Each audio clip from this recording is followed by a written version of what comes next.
Rapid CNC എന്നാണ്. ഇത് 2022 start ചെയ്തത്. ഇത് എൻ്റെ പേര് രാധാകൃഷ്ണനാണ്. എൻ്റെ പാർട്ണർ ജോസ്. പുള്ളി മെക്കാനിക്കൽ എഞ്ചിനീയറിംഗ്, ഇലക്ട്രിക്കൽ എഞ്ചിനീയറിംഗ് കഴിഞ്ഞാണ്. അപ്പോൾ ഞങ്ങളിത് തുടങ്ങിയതെന്ന് വെച്ചാൽ ഒരു ഇപ്പോൾ ടെക്നോളജി, ലേസർ ടെക്നോളജി ഏറ്റവും കൂടുതൽ ഡെവലപ്പായിക്കൊണ്ടിരിക്കുന്ന കാലഘട്ടമാണ്. അപ്പോൾ നമ്മുടെ ഇവിടെ എന്ന് പറഞ്ഞൊരു ഇൻഡസ്ട്രിയൽ ഹബ്ബാണ്. ഒരുപാട് ഇൻഡസ്ട്രിയൽ കമ്പനികളുണ്ട്.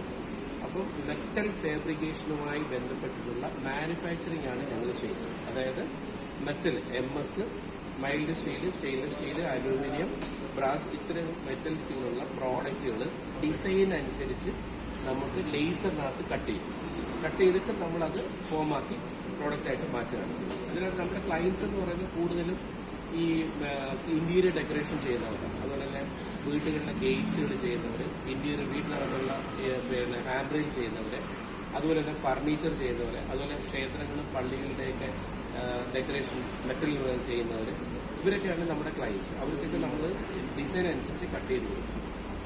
അപ്പോൾ അതുപോലെ തന്നെ കിച്ചൺ എക്യുപ്മെന്റ്സ്, ഹോട്ടലിന് ആവശ്യമായ കിച്ചൺ എക്യുപ്മെന്റ്സ് നമ്മൾ ചെയ്യുന്നുണ്ട്. അതുപോലെ തന്നെ ഫർണിച്ചർ, ടേബിളുകൾ നമ്മൾ ചെയ്യുന്നുണ്ട്. അങ്ങനെ ഒരു മാനുഫാക്ചറിങ് ഡിവിഷനാണ്. ഇപ്പം നമ്മൾ ഒരു മെഷീനോട് ആഡ് ചെയ്തു, ഇപ്പോൾ 2 മെഷീനായി.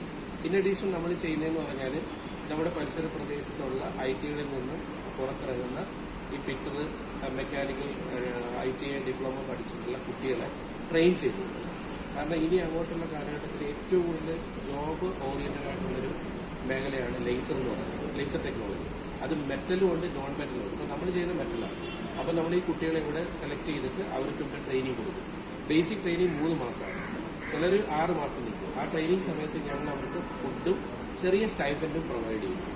അത് കഴിഞ്ഞ് കഴിഞ്ഞാൽ അവർ പുറത്തിറങ്ങി കഴിഞ്ഞാൽ അവർക്ക് ഇതുപോലെ ഇൻഡിപെൻഡൻ്റ് ആയിട്ട് പോയി ഓരോ കമ്പനികളിൽ വർക്ക് ചെയ്യാം. വിദേശ രാജ്യങ്ങളിൽ ഒരുപാട് ചാൻസ് ഉണ്ട്. പിന്നെ പറയാനുള്ളതെന്ന് പറഞ്ഞാൽ ഇൻഡസ്ട്രിയൽ ഡിപ്പാർട്ട്മെന്റിൽ നിന്നൊക്കെ ഭയങ്കര സപ്പോർട്ടാണ് നമുക്ക് കിട്ടുന്നത്.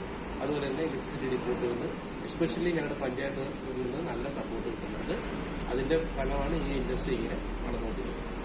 Okay, thank you so much.